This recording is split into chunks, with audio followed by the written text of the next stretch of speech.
So you want to know how to structure your workouts, and we're also going to be answering any questions to do with physio, as it is Physio Monday. So we've got Phil in here, our resident physiotherapist and injury expert. And we're going to be talking about making sure that you don't overwhelm yourself in your training. What's up, everyone? If this is your first time on the Unity Gains train, my name's Yanni Burmeister. Next to me, to my left, is Phil White, aka Switched On Physio, and across the table is Rad. Behind the mix is Richie. We are Unity Gym and the UMS system. If you want to know how we turn driven people into athletes, download one of our blueprints. You're going to love it. What's up, everyone? Monday. Happy Monday. Rad's Monday. Fixing his mic. Yeah, I just realised this is a bit loose. Yeah, we can do that later. Right. Well, I'm happy to be back behind the mic. Had a few days working on different projects last week, so happy to be back in the gym with our coffee machine that I've missed dearly, and ready to go. That's right. Yeah, I was, Yanni was doing renovations on the gym, and I was unhappy to walk in this morning and realise that the coffee machine wasn't there, and I went, stuff there, something in the coffee machine, brought it back out. Going to a new gym. I'm finishing, that's right. I'm finishing the kitchen, goddammit. You can On gotta paint that sucker today. Yeah, man, we had a good weekend. We had our 7th birthday. Unity Gym turned 7 on Wednesday last week. So a couple of us, minus Richie, went out for dinner on the weekend and certainly gave it a nudge. Wasn't it? Oh, it was good. Japanese, yeah. Got Too much sake, but far out. 7 years, eh? That's 7 years, yeah. 7 years, man. 7 years. Seems like longer than that almost now. Yeah. Taking of your life. Yeah, that's All right. right. But yeah, I think starting off with physio stuff on a Monday is good. Get people off in the right sort of headspace starting off. And so, yeah, I think we've got a few questions here. Where it's some pretty sort of, to start off with at least, there's some, a lot going on, and we really want to try and like simplify, give the right principles to get stuck in and enjoy your training, even if you have got a few sore spots along the way. Yeah, absolutely. We had a banging flash sale over the weekend with lots of people grabbing rehab programs. And still going for 24 hours if you want to get on and get a rehab program. Yeah, there you go. And, we were very excited to launch our new forearm and elbow rehab program. And the thing that we really want to make clear today is how to sort of fit it together, because Rad and I we did a whole week of rehab last week without Phil here, which was a shame, but he was working on a pretty cool project with a good friend of ours. But the thing is, one of the big key messages that we drove home last week was that just because you get an injury in a part of your body, your shoulder, your knee, your hip, your back, wherever, it doesn't mean your whole body goes into rehab. It doesn't mean that you should become exiled from the gym.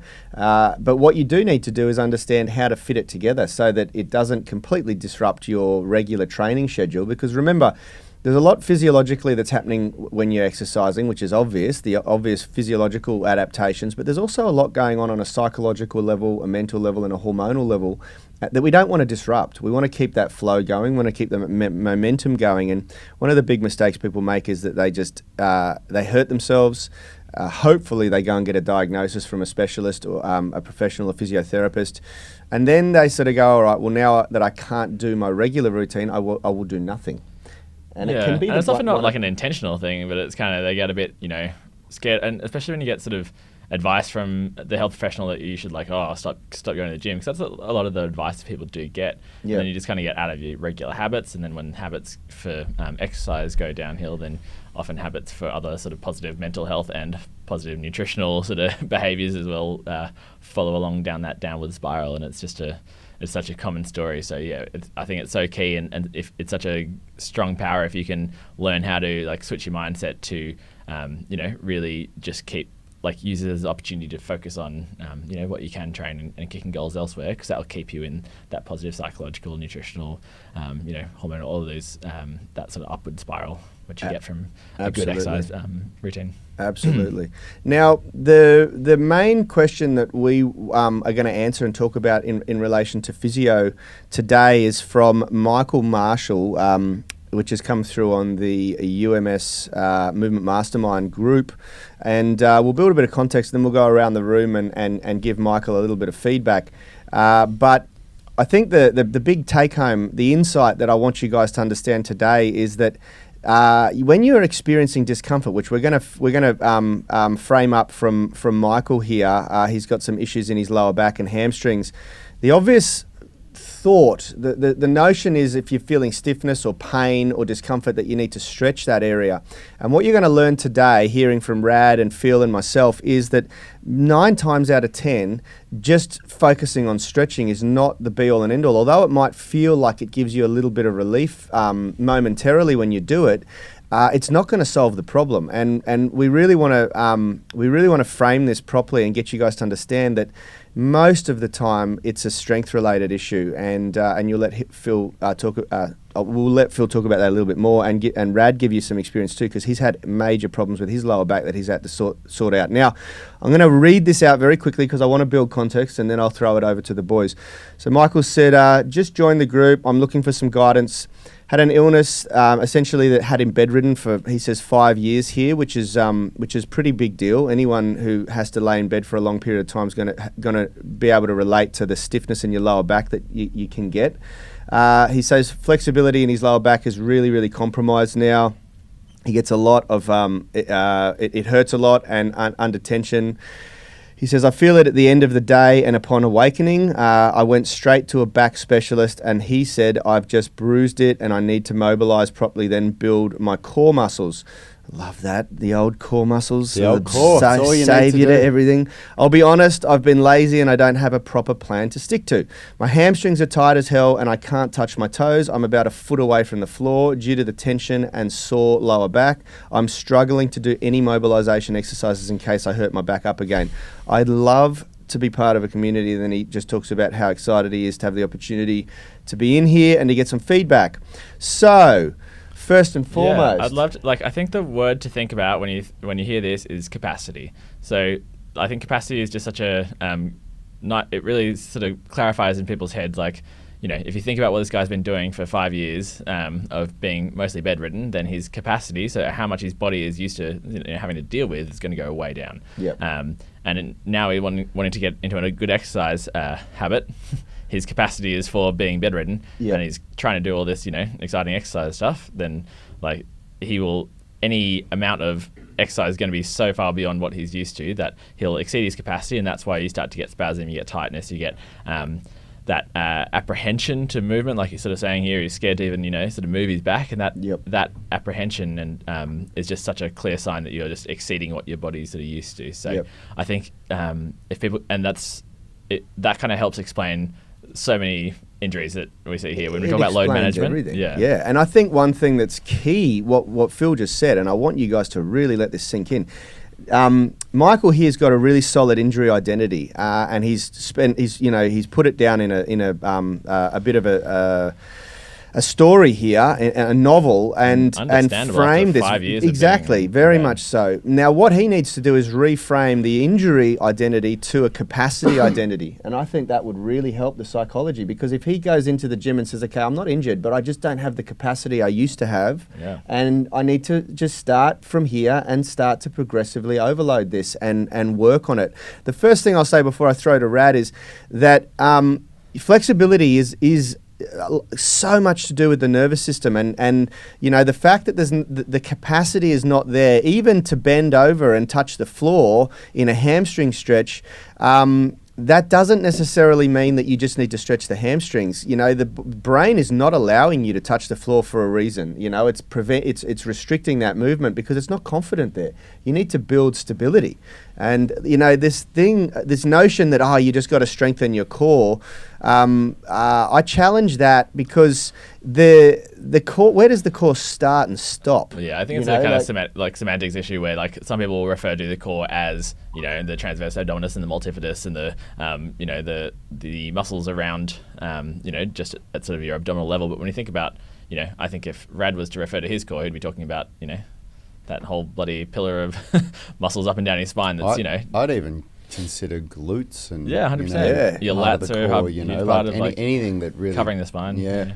Whenever someone says you've got to strengthen your core, my brain immediately translates that French bullshit to like it's another language. I just say, okay, you need to strengthen your body. Yeah. And that's what I think everyone should do. If someone says to you, you need to strengthen your core, you go, okay, I need to strengthen my body. And my brain goes, okay, I need to figure out how to do deadlifts, because that, I need to get my body, my strength up to its maximum capacity. Don't stop at your abs or your obliques or your multifidus or your transverse abdominis. Just strengthen your whole body. Well, I wasted over 10 years trying to compartmentalize my issues, where I would self-analyze myself and say, these muscles are weak, I need to strengthen those muscles.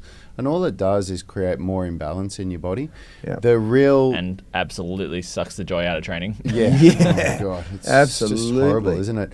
And I think the real answer, and where the magic has happened for me, is that the creation of the UMS, where you assess yourself, you are training the whole body, you're looking at everything, but if you identify that there's a weakness, then that becomes a priority of your training, which means you can add more volume to that area, but you're still training everything else. Yeah. And I do believe that there's merit in that. Like if you want to get better at pull-ups, there's merit in doing more pull-ups in a week than somebody that's already good at pull-ups. Yeah. But does it mean that you don't train your legs and you don't train your core and you don't do deadlifts and squats and you don't do shoulder press as well? Of course not.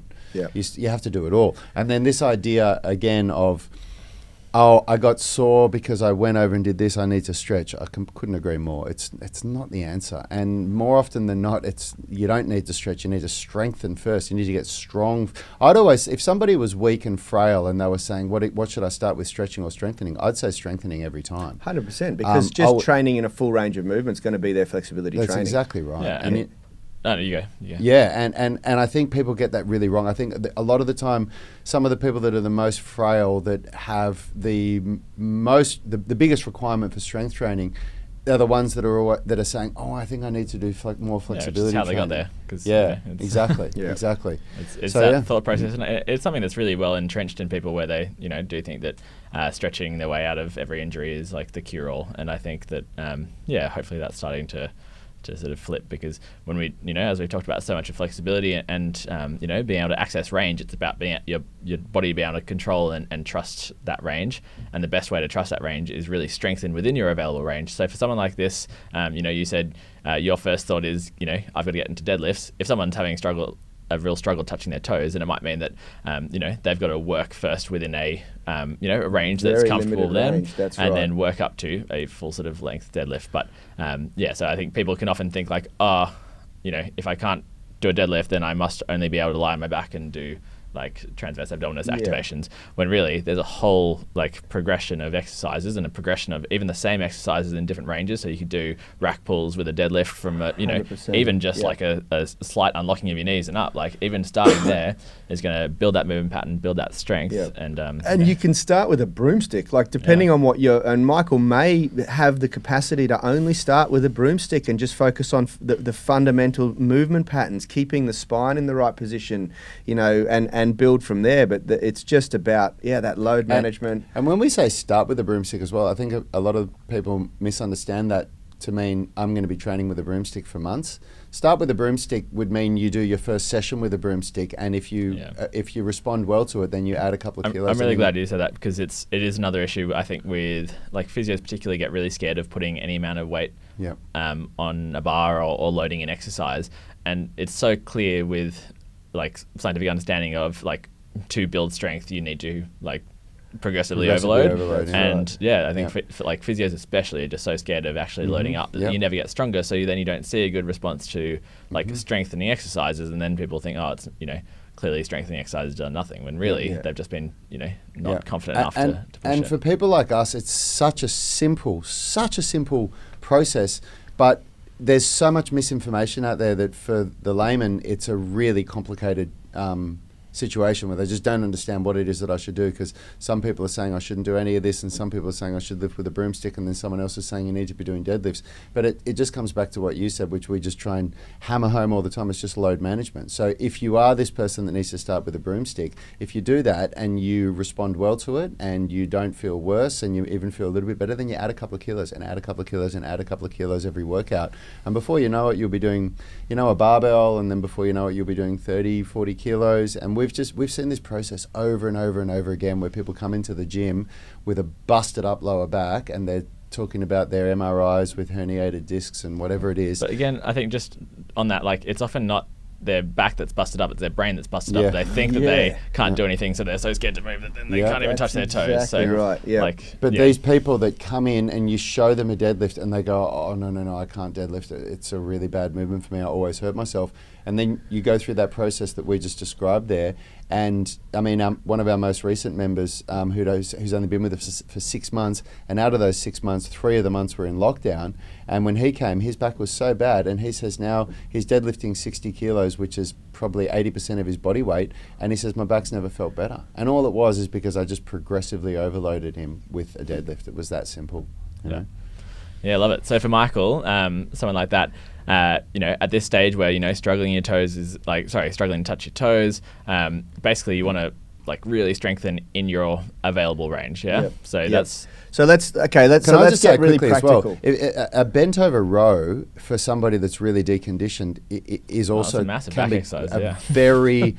It can be something that can really overload the lower back, which is why in the UMS we start with a single arm bent over row. You're basically doing an isometric good morning, which is no joke. Yeah, that's exactly right. And the whole reason why you start with a single arm bent over row in the UMS is because it deloads the lower back, it deloads the core muscles, and it allows you to put the weight into your arms so that your erector spinae doesn't have to take that load. So very quickly before we move on, let's wrap up, summarize for Michael here. First and foremost, Michael, what I'll say is there is absolutely hope for you. You've even built context at the end of your question here by saying you used to be this person. You need to start reframing that you still are that person. You've just had a little bit of a hurdle to climb over, and now it's all about, just progressively taking yourself from where you are now to where you used to be and beyond. And just it starts in the mind. It starts in the mindset, the psychology, the way that you talk about yourself, the way that you frame your exercise, your issues. And I would just say my biggest piece of feedback, if you are really this apprehensive, align yourself with someone who can help. Get a guide, hit Phil up if you want to do an online session, or unless you're from America. He can't do physio, but you could still do exercise support, couldn't you? Yeah, I'd have to look into that. But really? Okay. Or find a good physio wherever you're from who is going to help and they understand progressive overload and exercise selection. Just get stuck into it. If you've been bedridden for 5 years, it's going to take you a little while, and just embrace the journey. Exactly. Don't look short term, look long term. Where can you be in 5 years from now? You can be a completely new person. Yeah, and I think watching, being part of the UMS crowd and seeing all the amazing stuff that people, like Rad are doing, or some of the members in the gym who are, busting out amazing middle splits, you can kind of get that feeling like, I want to be doing that right away. But I like kind of the analogy of, take the stairs. Don't jump in the elevator and expect to get to the top floor in 0 seconds flat. Take the stairs, and each of those steps is a progression towards that, and a progression that's appropriate. You get comfortable and you slowly build up, and you won't just overload. Dial the 3 foundation principles before you go for the 2 mastery principles, which we talk about a lot, which is getting a really nice habit of exercise built again, and it should be 5, 6 or 7 days. It doesn't have to be 7 days in the gym, but it should be 7 days of movement, of activity. You should be doing some sort of physical activity every day, and then dial in your nutrition to support that physical activity, so you're actually fueling your body properly. You're not just eating for satisfaction. And then also make sure that you've set your burning desire and your goals, so you're really crystal clear on the direction that you're going in. If you don't have those 3 principles, don't try and master movement. Don't try and build an award-winning gold medal physique. Just get the foundation principles right first. That's my biggest feedback for everybody. The last 2, movement mastery, breaking world records in your powerlifting or your bodybuilding physique, they'll come as a result of those first 3. We got a little bit of interaction here, a couple of great questions that have come in. Let's finish up there. Starting with Aidan Potts, I'll throw this one to you, Rad. Hey guys, can you guys talk about banded mobilization and why it works? I've seen progress in my ankles when doing banded distractions, and it feels like I unlock a new range and I am actually able to push calf stretches further and feel them more directly than I was before. I don't even know what he's talking about. I don't know what a banded distraction is. Yeah, basically, it's a pretty popular thing with ankles, especially, to do that kind of wrap your, kind of lock your the front of your foot down, and then be able to like work into movements to work on mobility. And basically, the reason why they work is when you think about any joint, if the joint surfaces are further away, then you're going to have more room for that joint to move. And if the joint surfaces are closer together, especially in the ankle joint, basically that you're going to be able to push it a bit further. So the reason is basically you're just giving yourself a bit more room to move. So it's tractioning the ankle apart. It's just, Does it have lasting effects? Or No. Is it No, it's one of those. Term? That's what I was just about to say. So my understanding of these things are that I'm doing little finger quotations in the air here for those people on the podcast. They're like party tricks almost, aren't they? Like, I think like it's one of those things where it hasn't got like proven long-term, massive effects, but it can be for people who are particularly stiff through an ankle joint. We know that motion is lotion, and you're basically getting the things moving is generally helpful, unless you take it to absolute extremes. But two of the most effective ways that I've found to increase ankle dorsiflexion is a simple calf stretch with your foot up against the wall, which is a very slow process, but the calves are, tight calves can affect ankle dorsiflexion.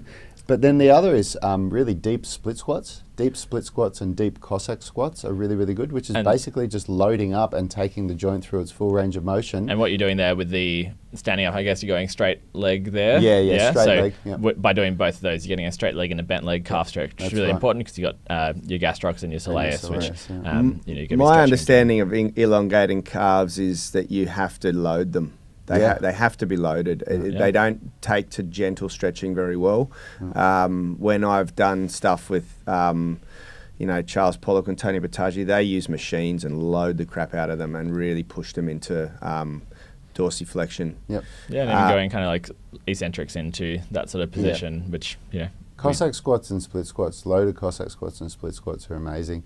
And otherwise, that drill that we do for some people where you load up a barbell with like 50 kilos and put it above your knees and just go down into a deep squat and just allow it to push you into the position. And then also when we think about trying to mobilize into any particular direction, obviously there's going to be the muscles that are restricting that movement, but then we can also strengthen the muscles that pull into that movement. And this is a Richie favorite where he slams his dorsiflexors by standing off the edge of a step and lifting the toes up. So always think that there are ways that you can help pull your body into that position if you need it. But again, I think just kind of get quite clear about why you're trying to progress with what you're trying to hit. Is it about getting to the bottom of a squat? And often if it is, then thinking actually about where you're putting the weight through your feet and how far back you're going with the heels will often get you most of the way there. Often it's not, particularly for someone like you, Aidan, who's quite a fit, strong and flexible guy.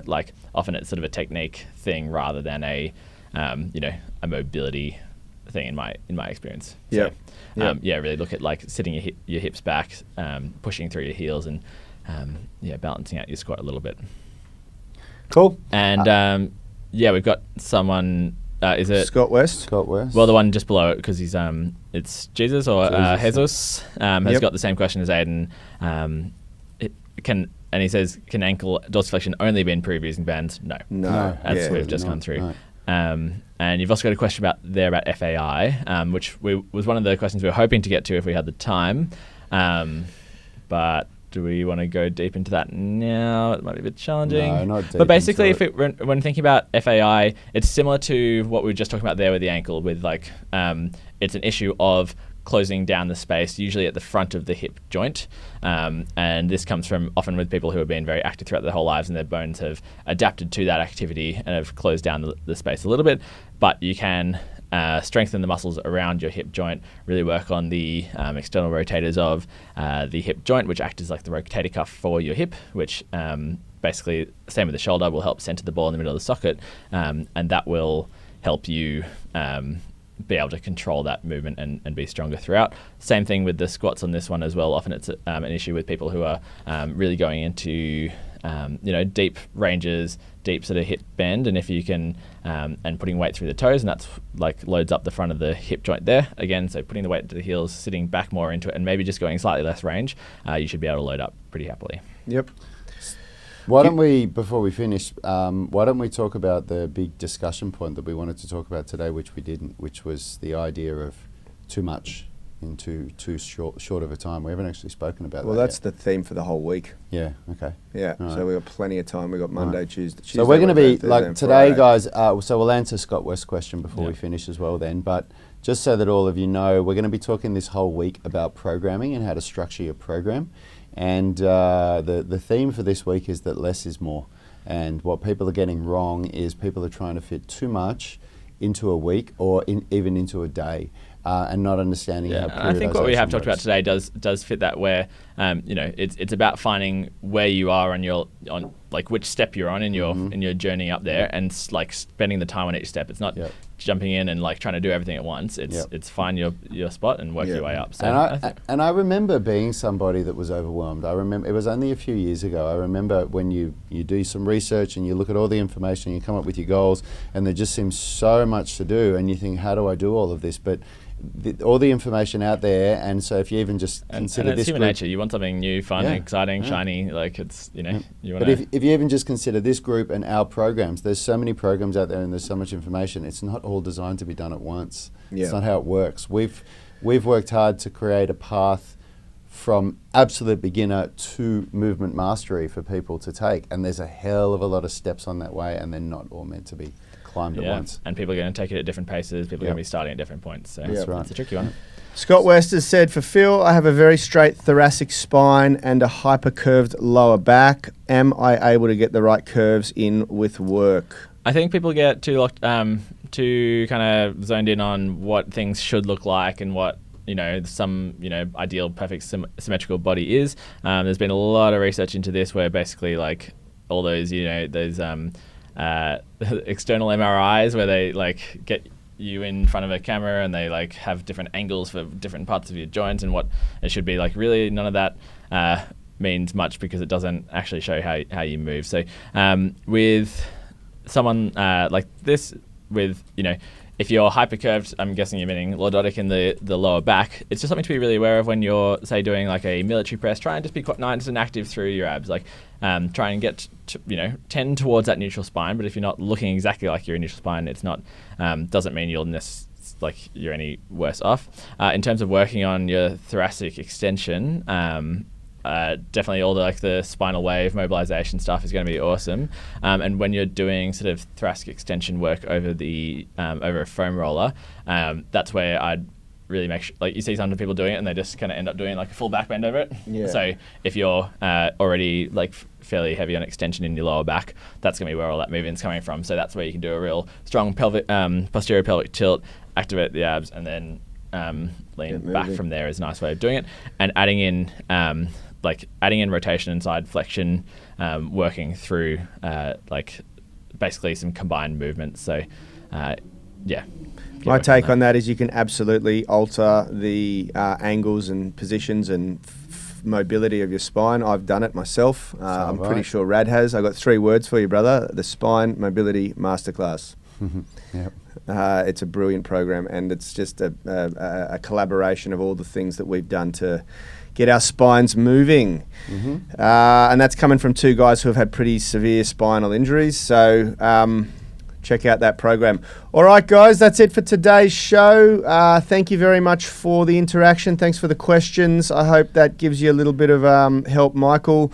You got this, brother. This week we're going deep on programming, as Rad said, guys, and we're going to really talk about how to put it together to achieve what you're hoping to achieve in the gym. Dave Lambert, I'm going to give you a call in 2 minutes, mate. I'm sorry I haven't called you for so long and you've been asking for a chat, so I'll call you now. Speak soon, guys. See you tomorrow. Is about performance, not just body image. You better be willing to accept what you're going to have to do to get there. We'll start focusing on movement goals, strength goals, flexibility goals. When you nail that skill, it's there forever. The body image goal doesn't get you that It's far. the consistency and frequency that's going to get you there. It's not the intensity. There's no shortcuts to mastery and movement. Destination doesn't change overnight, but your direction will. The gym is not the place to beat up the body that you hate. It's the place to build the body that you love. We are the gym that teaches people how to move instead of just exercise, because we believe that health is about performance, not just body image.